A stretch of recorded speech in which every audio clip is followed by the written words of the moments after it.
We're back with round two of the Sunday Scrum. Susan Riley and Rosemary Barton are in Ottawa. Martin Petrican is in Montreal. So we've had a lively debate so far. Just yesterday, we saw the funeral for Sergeant Doiron. Does his death highlight the controversy over whether Canadian forces are on the front lines or not? Here's what the Minister of Defence, Jason Kenney, said on Friday. But let me say, while we are all eager to get the results of the 3 separate inquiries into last Friday's friendly fire incident near Erbil, we remain committed to working with the Kurds in stopping this genocidal terrorist organization called ISIL. But in his comments surrounding the death of Sergeant Doiron, he stopped short of talking about extending the mission. The government is running out of time on this one, so we'll bring in the panel here. I will start with Rosemary. This is political. It started on the battlefield and it's now political. Yeah, and it always has been political, let's be honest. You know, I think everyone would agree the fight against ISIS is a good fight. No one wants ISIS to win, but it's the nature of the fight and the definition of what that is that has become political. Jason Kenney on the House yesterday with Terry Milewski, who was filling in for Evan, talked about how it is fair to say now that the idea of bombing into Syria is on the table.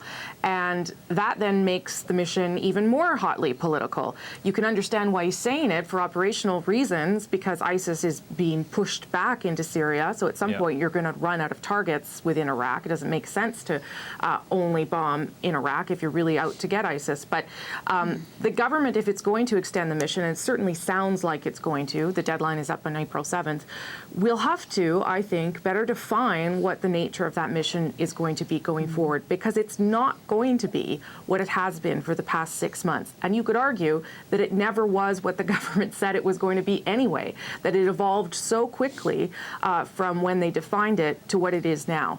So I think it's going to sound different, I think it's going to look different, and I think it's potentially going to go into another country for this next extension. I think that the difficult part for the government will be somehow saying what you're going to do, knowing that the nature of these kinds of combat missions, and it is combat, you know, it looks a different way.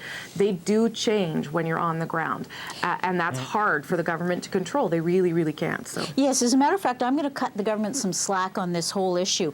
It is extremely hard to predict how these kind of battles are going to unfold.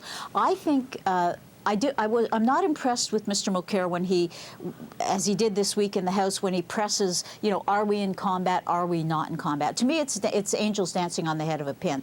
I think the real fear for the government, and it would be a horrible thing, would be if some of the Canadian special forces were kidnapped by ISIL, if they did sort of stray over the line, or if they got themselves into an unpredictable situation and we saw a Canadian paraded in an orange jumpsuit. I mean, that would be, it's sickening to think about, and I'm sure it keeps the government awake at night.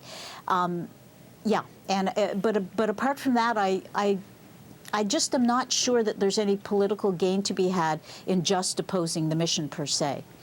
Not to cut Mr. Mulcair any slack, but the issue, as so many have said, is what are front lines? And if we say they're not going to be on the front lines, and in fact the front lines being so fluid, and we're not talking about trenches, there's no Maginot Line that we're talking about here.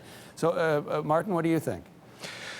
You know, Harper's in another problem too, is that he said when he started this that they would ask Syria's permission to go into Syria. So that means he has to go and ask Bashar al-Assad, of all people in the universe, you know, can I come into your country to help you fight the good fight? That's a bit politically embarrassing. That said, though, you know, I think they have a very, very strong, compelling argument to keep the mission going, in the sense that it hasn't been finished yet. You can't say I'm going to have 60 days of fighting and then I'm going to pull out. What I would love to see, to be honest, is for this to go to a vote in Parliament, and frankly watch the Liberals squirm a little bit, because they came out against this mission and now have said that they'd be in favor of extending it. So, you know, politically it plays out well for the Conservatives on that aspect. I guess the other aspect to this is that we are sort of unofficially into an election cycle here yet. Is it any chance that this is going to get whipped up into something that Canadians will actually get some kind of actual vote on at the ballot box? The general rule of thumb, though, I think, is generally that foreign policy doesn't really do much in terms of elections. The only thing that I could see is what Susan was talking about was the nightmare scenario of, you know, JTF getting kidnapped or Canadian forces getting kidnapped and being paraded. That's when it would really hit home, I think, or if there were further deaths, of course. Susan, do you want to add on to that in terms of whether it will be a chance for Canadians? Do you think Canadians would take advantage of that to put those questions to their MPs when they're out campaigning? Or is it going to be all economy and jobs? I think it's going to be all economy and jobs unless something dreadful happens, as I said.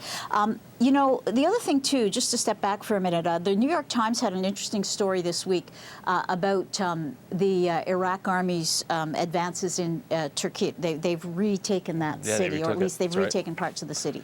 I defy anyone to understand that story. It is so complicated. There are so many within Iraq, never mind Syria, never mind Bashar al-Assad. Within Iraq, it's so complicated. The different forces at play, the different enmities and alliances, you know, it's tribal. The Sunni, the Shiite, and anyway, and here's Canada playing at the margins of this incredibly complicated stew of conflict. And that's the larger issue, I think, and it's hard to know how that's going to unfold. You know, I think that these kinds of things do stay with Canadians when you're in an election campaign. I mean, presumably, the election is months off yet, right? So who knows how this will unfold. The Conservatives, though, and you talk to any of them, are all too aware that deaths, even from friendly fire incidents, like was the case for Sergeant Doiron, are exactly the opposite of obviously what they want to see here for obvious reasons and then for political reasons.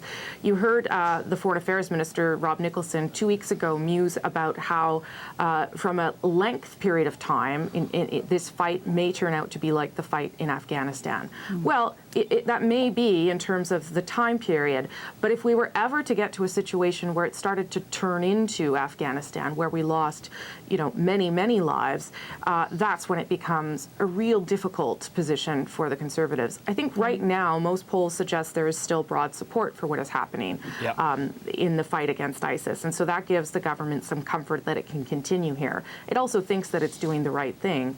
But if Canadians see further deaths, if they see, God forbid, kidnappings, you know, other things happening, or even someone killed by ISIS, right, in direct hand-to-hand combat, it takes on a different notion. And that's when I think something like this could affect an election. For now, I'm not sure that it would.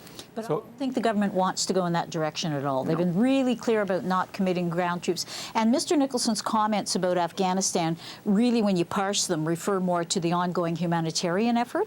So I don't think, at first when I saw the headline, I thought, whoa, what's he suggesting here, a decade-long commitment? But I think the government's very leery of that.